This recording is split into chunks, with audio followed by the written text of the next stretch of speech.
In this presentation, given at the Global Financial Summit in November 2020, Mike Lathigee discusses, based on what is happening in the world and the economy, what are the best places to invest under a Joe Biden administration.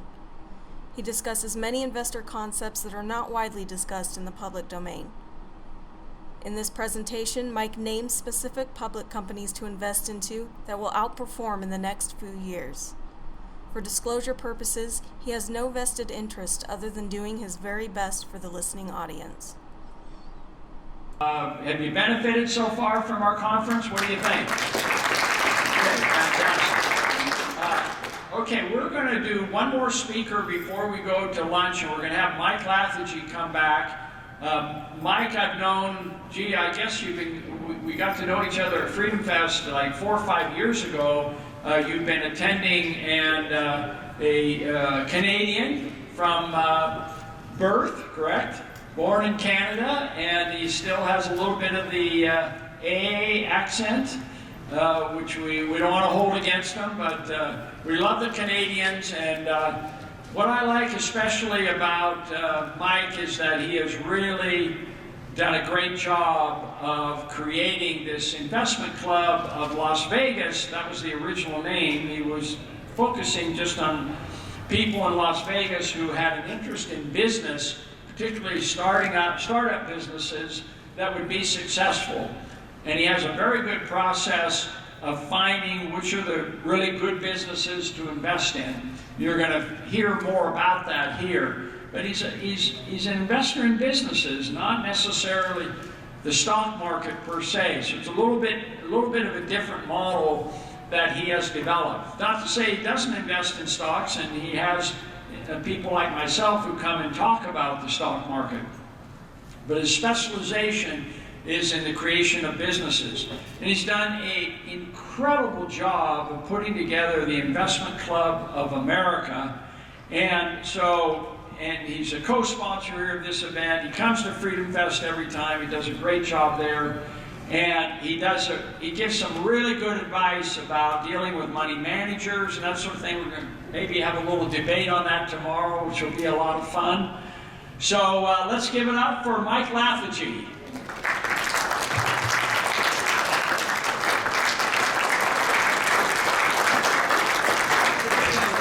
Standing ovation. All right. I appreciate. We're going to 12 o'clock or? Yeah, I'll keep it right on. I appreciate your kind words. I want to echo what Adrian was talking about, because I'm certainly going to address that. I'm extremely bullish on gold and silver. As a matter of fact, and the members can attest to this, in January of 2020, I did my annual economic outlook, and at that time, I discussed that I felt, based on what I saw happening in the economy, that members should increase their position in gold and silver to a sum total of 20% of their portfolio. Any money manager at that point listening to me would have thought I was insane. Well, the best performing asset class up to this month, year to date, has in fact been gold and silver. And so I am going to again echo what Adrian is talking about. We are in very, very early in a secular bull market that will go many years to come. And so, look, I am extremely happy that the blue wave is not coming. And that's why you guys saw such a strong market rally this week for those of you who are invested into the stock market, even though Biden looks as if he will become the president. The number one reason is the fact that we're looking at a Senate that's going to be continued to be controlled by Republicans, and the market loves nothing more than it become gridlock on Capitol Hill with a Democratic president. Now, what a lot of people don't seem to really get is we always think, so many of the public think that it is the president that has such an impact on the market. For those in the room, most of you realize it's much more the Fed.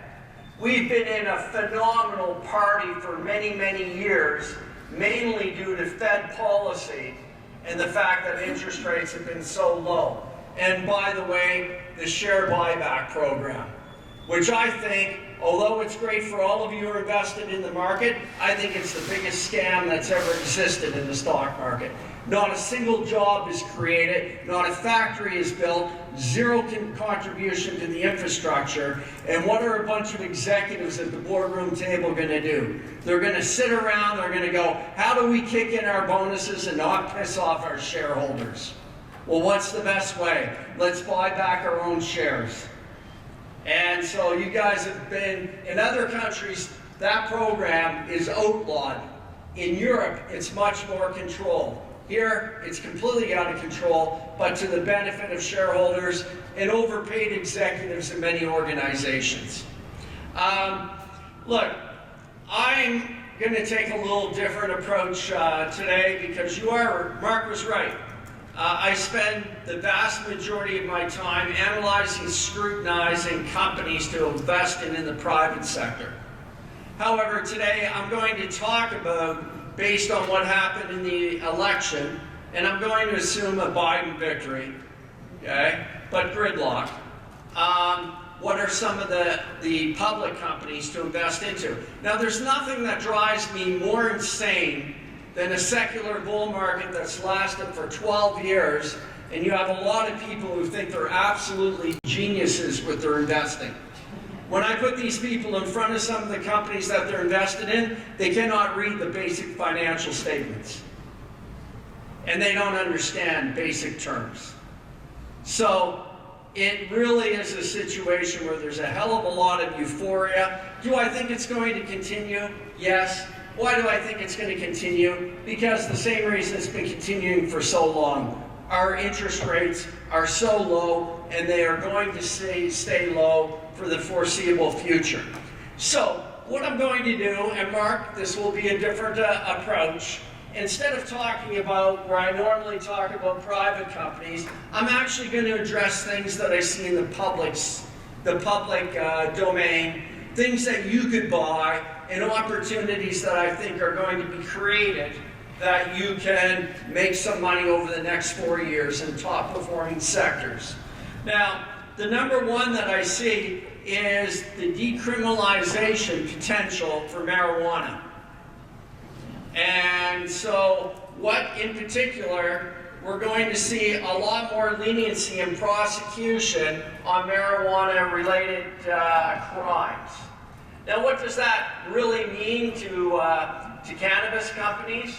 What it means and what is so big to them is if they can get banking opportunities and the ability to bank like other companies. I have one guy, my personal trainer, he comes over to the house 3 times a week. We talk about it. He's an armed guard. What he does is he rides around with MK-47s, like honestly, that's what he's there with. And he's guarding money all day. And the cannabis companies, some of them, they literally drive down with hundreds of thousands of dollars every day in cash and just give it to the IRS for their taxes instead of hoarding it. It's just absolutely amazing what's going on in that industry. So I'm going to give you guys a couple of companies. Now, keep in mind there's gridlock. So if things don't pass, then it won't be nearly as euphoric for these companies. But I believe generally these are sound investments that will do very well under a Biden administration. So the first one I liked in that industry, and I'll give you the symbol, it's called Aphria. The symbol is APHA. Now I'm going to tell you again, I have no personal or vested interest to share any of these company names with you. Absolutely none. These are fairly large companies that I would have zero impact on. It's totally coming from the angle of what I see and what's best for you guys that are out there. Aphria is one of the more profitable cannabis companies with 6 straight quarters of positive EBITDA. It's also flush with cash, and it has more than $400 million in cash reserves. It's well positioned to profit from growth in the U.S. marijuana market. So that's one I like. The other one I like in the cannabis industry, and it's my favorite, is Canopy Growth. I personally own it. The symbol is CGC. It's the leader in recreational and medical marijuana products in the United States, Canada, Germany, and the United Kingdom. Now, I'm going to, because of a certain limited amount of time, what I'm giving you guys ideas. It's not for you. I'm not up here as the hot tip guy, all right? I'm up here to give you guys ideas and then go back and do your own due diligence. You have to be empowered, not me up here. You have to be empowered. I'm giving you what I think are fantastic opportunities for you to make money, but go and do your own due diligence. Now, Biden has called climate change the #1 issue facing humanity. He wants to help transition the United States from fossil fuels to renewable energy in the coming decades with the goal of reaching net zero emissions by 2050. Now, the big thing, and this is the reason I'm focused on this and giving you the information right now, he wants to invest $2 trillion over the next 4 years in clean energy. Now, I remember in my lifetime when we talked about financial matters of the economy, the word trillion was never used. Now it's thrown around as a common word, which gets me a little bit worried, and that's why, another reason why I'm so bullish on gold and silver. But the #1 company, if you want to play it safe on a Biden administration that goes green, is a company called Brookfield Renewable Partners. Their symbol is BEP, and they're on the New York Stock Exchange. They own and operate one of the most expansive and valuable portfolios of renewable power assets. Its holdings span wind, solar, hydroelectric, and energy storage facilities. The other thing is it pays out cash distributions between 5 and 9% a year, and I believe that the Biden victory will turbocharge Brookfield Renewable's growth, and certainly a good way to position yourself, and a little bit more conservative because the company's been around for a long time. It's very large. I've gone through their financial statements. I liked everything that I've seen about the company. Now, I open with this, and I'm going back to it. I am still most bullish on gold and silver. In January, the talk I delivered was 2 things. I talked about 20% of your portfolio to be in gold and silver, which traditionalists will talk about 2%. The highest I've ever heard is 5. Well, I called it right. Have I called it right every time? Absolutely not. Probably the biggest home run I ever had was in 2003, 2004. I did a case study with the Financial Post and Canadian Broadcasting Corporation in the back of the room, and about 200 investors, and I went through a case study as to why I felt uranium prices were going to go much higher. I showed supply and demand fundamentals, and at that time, China was moving from an agrarian society to a market society where to be rich is glorious, was the motto of the country. What I talked about was 65,000 worldwide tons of supply and 95,000 tons of worldwide demand, why I felt uranium prices were going to skyrocket. Here's what I did in that meeting. It was during market hours. I took 10 stocks and I bought $100,000 worth of each stock during market hours on television in front of a group of about 200 people.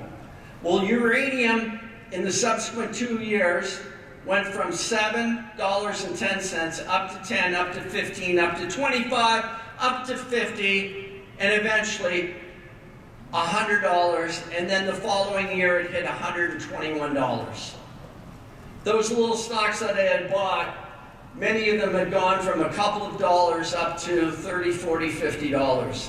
A lot of the people who were in the room listening to me at that time wrote down the recommendations that I discussed and I talked about. And then about 2 years later, the Financial Post did a story of 10 successful investors, and 7 of them, and there was just no link, 7 of them mentioned myself as their mentor of how they had made money and done extremely well.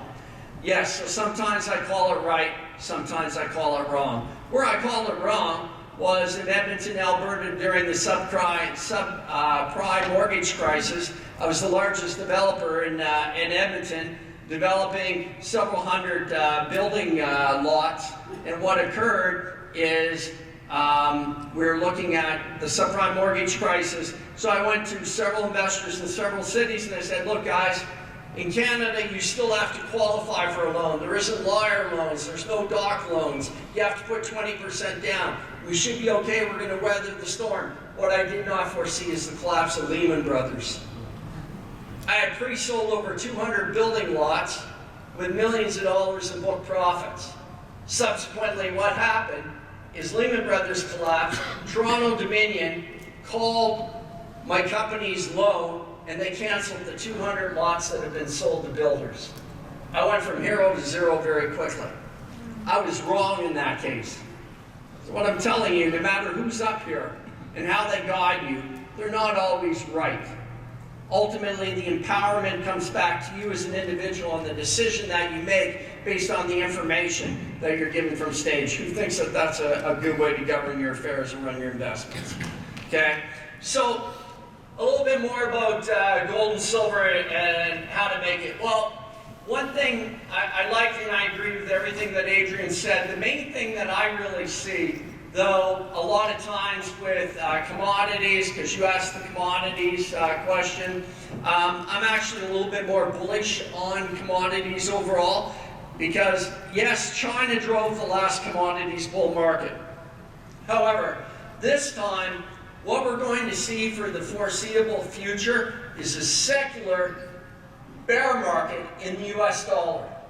We are just printing way too many dollars, and we're already seeing a sell-off in the US dollar. That trend is going to continue. What is the point of having millions of dollars, all in US dollars, and your dollars are worth 40% less of what they were worth on the international markets? Come on, people. Have some personal empowerment. Get out, start thinking about it. Don't keep all your damn assets in America. You have to diversify, and the best way I think to diversify actually is in gold and silver. And I would agree, having some Bitcoin, it's the only one that I would personally buy. Owning a little bit does make sense. I would say for every $10 you own in gold and silver, I would have 2 of it in Bitcoin. Not a lot, but a little bit. Volatility, wow. I still think gold and silver is a much better way to go. What do I like, or how would I play gold and silver? Well, the most conservative way to play gold and silver is, and I don't like this one, but I'll share it, is you simply buy an ETF, GLD or SLV. Okay? That is, you're simply playing based upon the price of gold and silver itself. However, where you tend to do much better is when you buy in a bull market, when you actually buy companies. And by companies, where it starts is in a bull market, at the start, GLD and SLV or ETFs will outperform the gold and silver companies, but as the bull market continues, your senior producers will start to outproduce GLD and SLV. So I would look at, because a lot of people, and I'll face reality, are not equipped to go and examine the financial statements of gold and silver companies. So if you're not equipped, and you don't, say, subscribe to Adrian Day, comes across very credible, he's impartial, which I like. And so if you don't subscribe and you can't narrow it down, then you have to go the way of an ETF. So what you would do is you'd look for the next level of conservative would be senior producing gold and silver companies. And then the next level after that does, in a bull market that does even better, is junior producing gold and silver companies. And the number one return is when you can pick winning companies. Okay? And where you start getting 10, 20 times on your money is when you pick junior producing, and I didn't say exploration, stay the hell away from exploration companies. Okay? Most of them never go anywhere.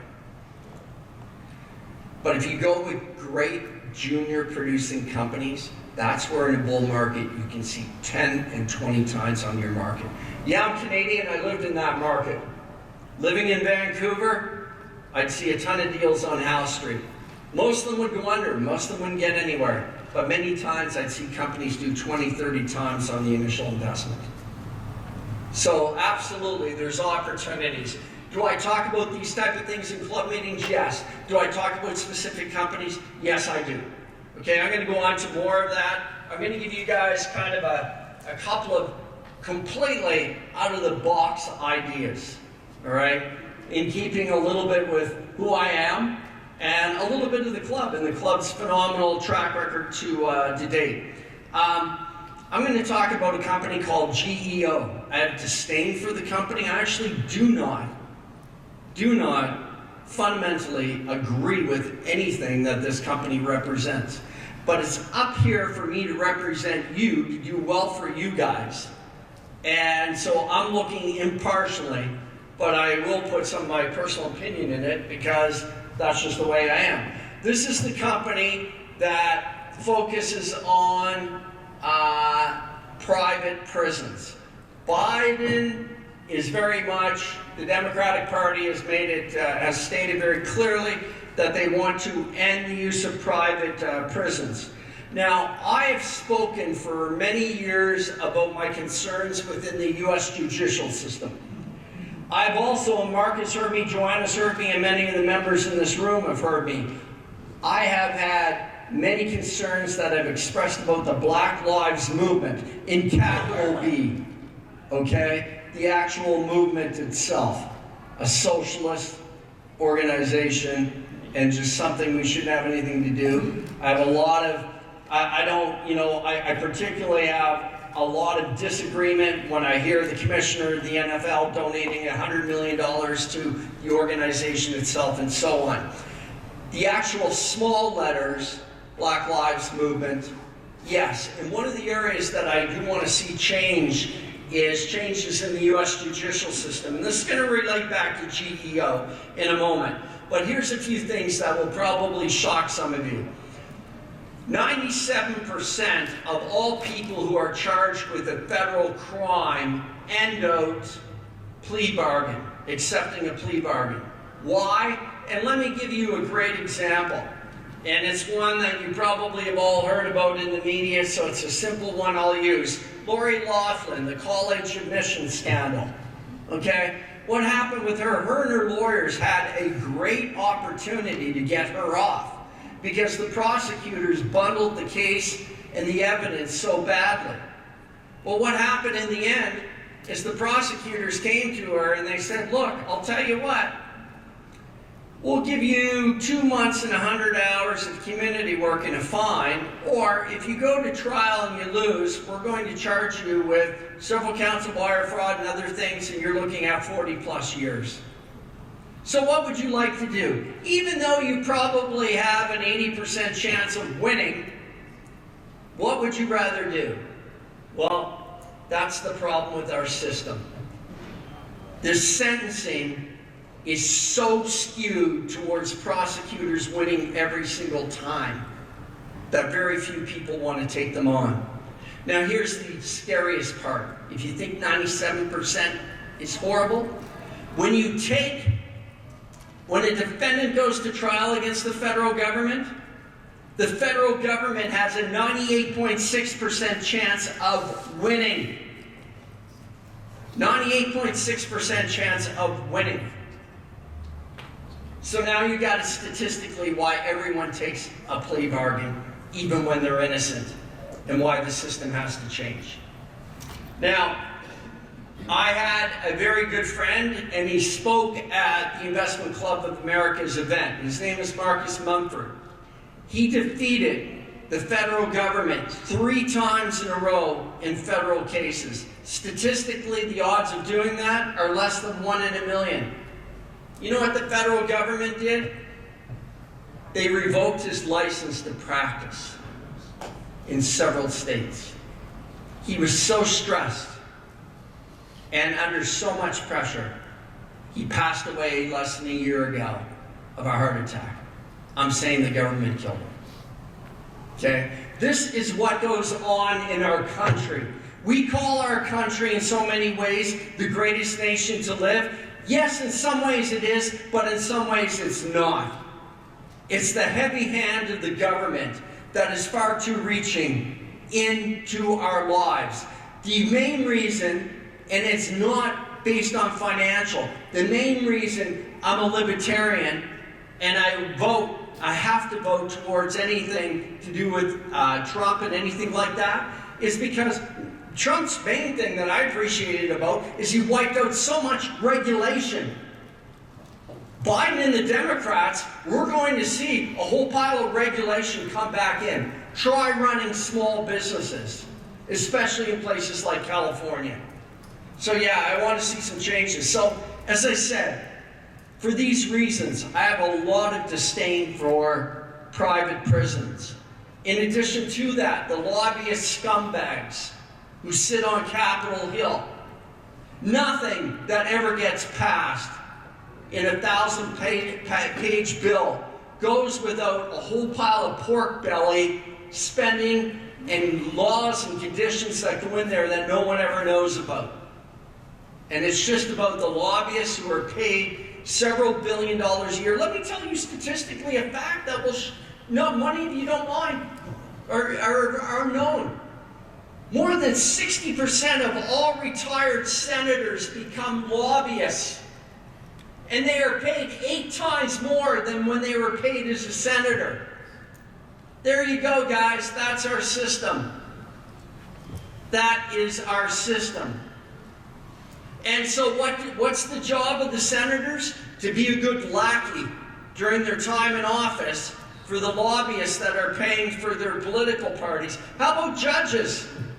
I think it's wrong that we have judges that are elected.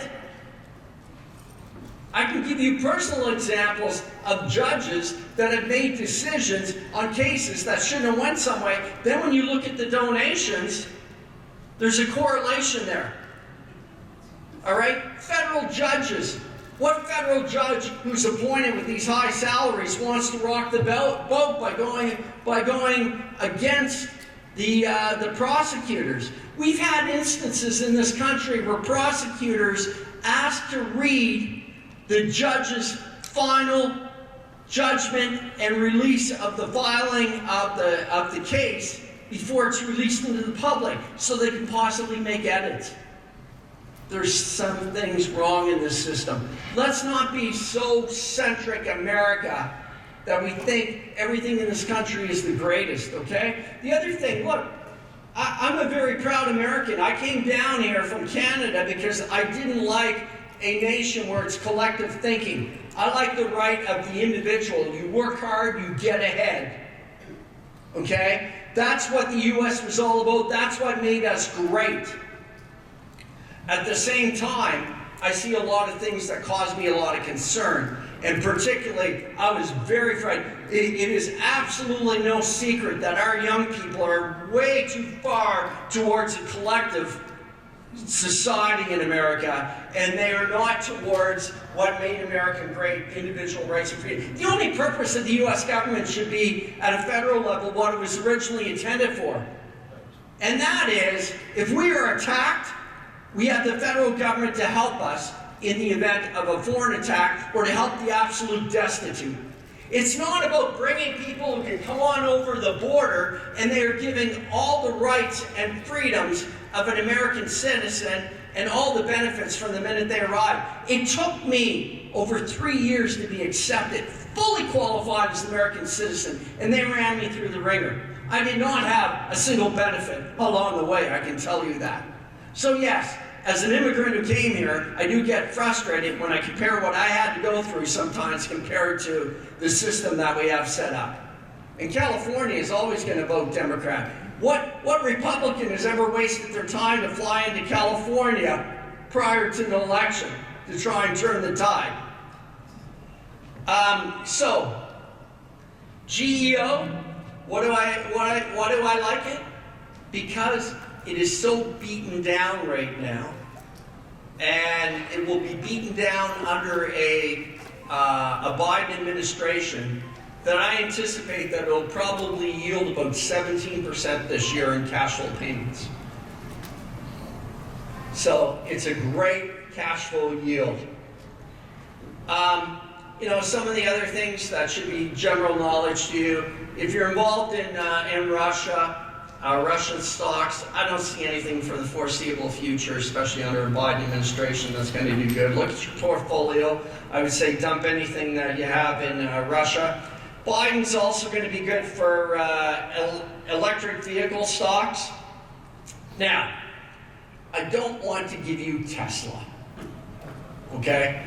The main reason is the unpredictability of Elon Musk, and also the fact that the valuation is insane, in my opinion. Now, I come much more from a value investor than a growth investor. Could it move up more? Yeah, but I think there's better opportunities. So let me give you one that I particularly did some research on I like. It's called Workhorse Group. I think far better idea than Tesla. WKHS, which not only makes electronic vehicles, but electric delivery drones as well. Its focus is in customer vehicles, but delivery vans. The delivery business is booming during the pandemic, and it's not likely to change. Once life gets back to normal, what we're going to see and what I like is it has massive deals with United Parcel Service and Ryder Systems. It's going to receive a lot of subsidies, I'm positive, from the Biden administration. It has huge tailwinds. Great, great company. I think much better opportunity than Tesla and where Tesla is at. So here's an area that I also like, and very unorthodox, a little like the way I present. The reason, guys, I never have a PowerPoint, my members know this, is because a lot of times I don't go linear. If I see you guys getting turned on about a certain subject I'm talking about, I tend to stay there, or I bounce around on different topics. Sometimes I come up here with 10 or 11 ideas, and then I only get through 2 or 3. But I try to give you guys huge value, and most importantly, you can walk away with ideas, personal empowerment, where you can make money. On this one here, this one I have not read about, and everyone is getting this one wrong. So listen to this, hear it through. The company is called Energy Transfer. It's a pipeline operator, and it's a controversial one. It's embroiled in an ongoing dispute over Dakota Access Pipeline with the Standing Rock Reservation. It is an absolute rallying point for activists, environmental activists. So why the heck am I talking about it, especially under a Biden administration? Well, it comes down to cash flow. It's safe to assume that new pipeline construction will slow to a crawl based on prices of oil and so on. Permitting process will become lengthier and much more cumbersome. So here's why I like it so much, and here's why it's going to make so much sense. A world in which no pipelines get built is a world in which a company like Energy Transfer will have a lot more free cash on hand. And about the only thing that they're going to be able to do is pay down debt and basically distribute dividends and buy back their own shares. And they've got plenty of cash to do it. So that's why I like it. I think that one's going to have a phenomenal yield. Now, as far as a Biden administration, and thank God we're going to see some gridlock, But what we're going to see on Medicare under the Biden program is 23 million more individuals will be eligible for Medicare. The number one beneficiary of that is going to be United Health Group, UNH, and the reason is they specialize in Medicare supplemental plans more than any other company. So if you want to play that angle, that's a good one as well. So I'll spend a few minutes right now, if it's okay. Can I tell you a little about the Investment Club of America? Is that okay? Raise your hand if it's okay. Thank you, guys. The club has 8 years of success. Did we get impacted by COVID? Absolutely. Absolutely. What happened was, when we started up 8 years ago, we invested in a few private companies, but quickly we noticed unless we took an active role in management or operations, that we were setting ourselves up for a situation where we were not going to have the maximum returns. So we only invest in companies that we play an active role in. And since then, Investment Club of America, and the members who are in the room can all attest to this, we've had a 100% track record. Now, COVID has impacted us. It has impacted us. We were putting out, as an example, on our fitness facilities, monthly cash flow payments for the last 6 years, and then all of a sudden COVID hits. It's pretty hard for a company in the last 8 months that had been shut down over 6 months, and for the last month have only been allowed to be open at 10% capacity to continue to issue out distributions. But that's no fault of the company, and we're very, very confident in the outlook for the company going forward. It's under masterful stewardship under Jeff Clark, who you'll hear from tomorrow. It's certainly one of our larger investments in the portfolio, but I'm giving you an example of the impact of COVID. But certainly, we have on all of our projects either performed at what we said we were going to do or outperformed our original expectations. Now, we do, because a lot of you have been saying, well, do you guys film this event right now? The answer is yes, we do. And what we do for the club members is we send out the events that we film. And there'd be nothing more valuable, in my opinion, than to listen to John Fund a second time, because I think what he gives out is phenomenal. Also, Adrian Day's presentation was great. Everything that Adrian talks about is stuff that I do a lot of research on. It was all factually completely correct. I want to slap all you guys across the face if you don't own gold and silver in the next couple of weeks. Really? Like, what does it take? What does it really take for you guys to take action for yourselves? It's funny because I get members who are like, Mike, I'm so glad I listened to you in January. I went out and I increased my position in gold and silver exponentially. I made so much money. I got some juniors. They've gone up 5 times. Then I got others to say, Mike, I wish I had listened to you. Right? The other thing I talked about in the January meeting, it's all on film because we record everything. It was 90 minutes, my presentation. I talked about the fact of what could cause an economic downturn and that we had to pay attention because people were far too bullish. The third thing I talked about in detail that no one was talking about at the time was the possibility of a pandemic. Who was in the room at that time remembers my talk? Raise your hand nice and high. Raise your hand nice and high. Look around. Raise your hand higher, Carl, because you're the front guy in the front row. Carl always sits front row, center at every single club meeting we have. I appreciate you, Carl. So what I'm also going to do, if you're a member of Investment Club of America, stand up right now. Proudly stand up. Proudly stand up. These are all ambassadors of the club, and these are all people that you can interact with and ask questions individually about being a member. Thank you, members. I appreciate you guys.